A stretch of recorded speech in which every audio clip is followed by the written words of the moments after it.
Hello, I'm Yakyodon, a member of the IASB Management Commentary project team. Welcome to the second in our series of 5 bite-sized webcasts on the project. In the first webcast, we discussed why the board is doing the project and how the project relates to other developments in narrative reporting, including the work of the IFRS Foundation trustees on the proposed establishment of a new International Sustainability Standards Board. Specifically, Yelena discussed the call from investors for better information about factors that could affect the company's ability to create value, now and in the future.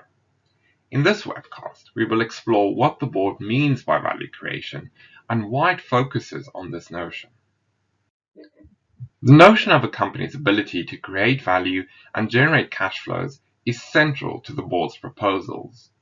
It is a tool that the board uses to help companies identify the factors which are important for their future success, including in the long term, and which should therefore be discussed in the management commentary. For example, the notion of value creation is embedded in the proposed objective of management commentary, which refers to providing insights into factors that could affect the company's ability to create value and generate cash flows. It is also embedded in the requirements and guidance for the 6 areas of content to be included in management commentary. For example, the headline disclosure objective for information about a company's business model centers on how the company creates value and generates cash flows. Finally, key matters, which we cover in more detail in webcast 4, are defined as matters that are fundamental to a company's ability to create value and generate cash flows, including in the long term. Having said that, what exactly does the board mean by value creation? The board's proposed notion of value creation refers to the value that the company creates for itself and hence for its investors and creditors. Economically, a company's activities create value for the company if they enhance or preserve the net present value of the company's future cash flows. For example, if the company builds up a loyal customer base, this may create value, as the company can expect to continue earning revenue from these customers in future. Conversely, a company's activities erode value if they reduce the net present value of the company's future cash flows. For example, if the company loses the trust of its customers as a result of a security breach that exposes their personal data, this may reduce the company's future revenue and therefore reduce the value of the company. Accordingly, the exposure draft links the notion of value creation with the notion of generating cash flows for the company itself and hence for its investors and creditors. Some stakeholders refer to this view of value as enterprise value. So this is what the board means by value creation. Now let's consider some frequently asked questions on this notion. Firstly, if the definition of value creation refers to the present value of future cash flows, then why does the board refer to a company's ability to create value and generate cash flows? Why does the board need to state both of these terms explicitly? Firstly, as we will explain in more detail in the webcast 5 on terminology, the board has sought to use language that would make the new framework accessible to a wide range of individuals who may be involved in the preparation of management commentary. Cash flow generation is a familiar concept in IFRS literature. In simple terms, a company generates cash flows if it receives more cash from the sale of goods or provision of services than is required to pay its suppliers and employees. However, some professionals may be more familiar with terms such as value creation and enterprise value. Furthermore, as I mentioned earlier, the board sought to encourage companies to focus on what is important for their future success across all time horizons, including the long term. The board's research has shown that some stakeholders interpret the notion of value creation as taking a more long-term perspective.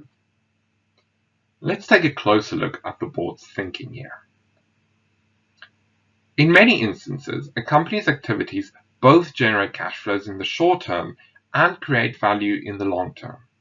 However, this is not always the case.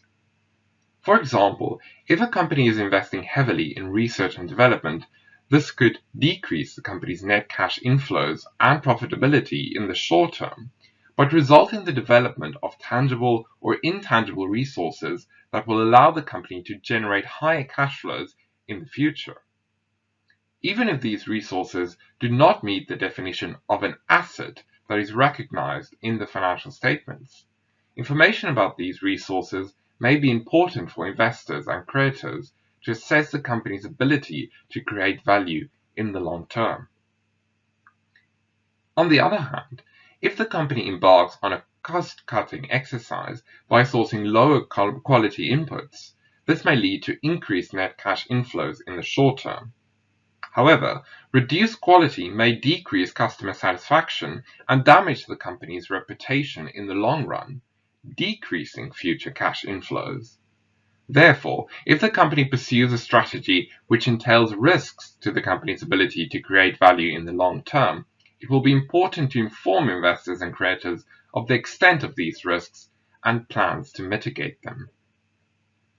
In such cases, the board hopes that a reference to the company's ability to create value alongside cash flow generation will encourage companies to consider the longer-term effects of its activities. Another question we are sometimes asked is, why does the board focus on the value that is created for the company itself and hence for its investors and creditors, rather than the value created for all stakeholders? What about the value that is created or destroyed for other parties, such as the company's customers, suppliers, employees, or society at large? First, to answer this question, we need to look back to the role of management commentary. Management commentary is a general-purpose financial report designed to meet information needs of the primary users of management commentary, namely the company's capital providers or investors and creditors. More specifically, management commentary must provide information that is useful to investors and creditors in assessing a company's prospects for future cash flows, as well as assessing management's stewardship of the company's resources. Accordingly, the board focuses on information needs of investors and creditors, and for their decisions about providing resources to the company, they need information about value created by the company for itself. Other parties might also find management commentary useful. For example, employees, government agencies, and members of the public. However, those other parties might have additional information needs, for example, to fulfill public policy objectives. Management commentary is not designed to meet these additional needs. Secondly, I want to highlight that the board's focus on meeting investors' and creditors' information needs does not mean that the notion of value creation does not consider value created or destroyed for other parties. Information about value created or destroyed for other parties is included in management commentary if creating or destroying value for those other parties could affect the company's ability to create value for itself. This takes me to the last question that I would like to cover in this webcast. Given the board's focus on the value that the company creates for itself, where do sustainability matters fit in, and how does the board capture value created or destroyed for others? Although the board's proposals refer to the value that a company creates for itself, it is important to note that in many cases the impacts of a company's activities on other parties could in turn affect the company's ability to create value for itself, especially in the long term. This is where sustainability-related information could be useful to investors and creditors. Let's look at an example. If a company's activities have a detrimental effect on the environment, this may not have an immediate effect on the company's cash flows. However, public pressure or future changes in regulation could affect the company's future cash flows in a number of ways, including increasing the cleanup or rehabilitation costs that the company may need to incur, new fines, penalties, or taxes that the company may need to pay, a loss of revenue due to customer boycotts, or the need to cease or curtail certain aspects of the company's business model due to regulatory action. On the other hand, if the company develops innovations that have a positive impact on the environment or society at large, this could have a positive impact on the company's ability to create value for itself, for example, through new market opportunities or improved customer loyalty. I'd like to emphasize that the board does not propose to prescribe which sustainability matters should be discussed in management commentary. However, the board proposes that management commentary must include all types of material information, including on sustainability matters, that is needed to understand the company's ability to create value for itself, including in the long term. The proposals would allow companies to use requirements and guidance issued by other bodies, in particular the proposed International Sustainability Standards Board, to help them identify such information. I hope this webcast helped to explain why the board believes that a focus on a company's ability to create value for itself would result in useful information for investors and creators about factors that are important for the company's long-term success.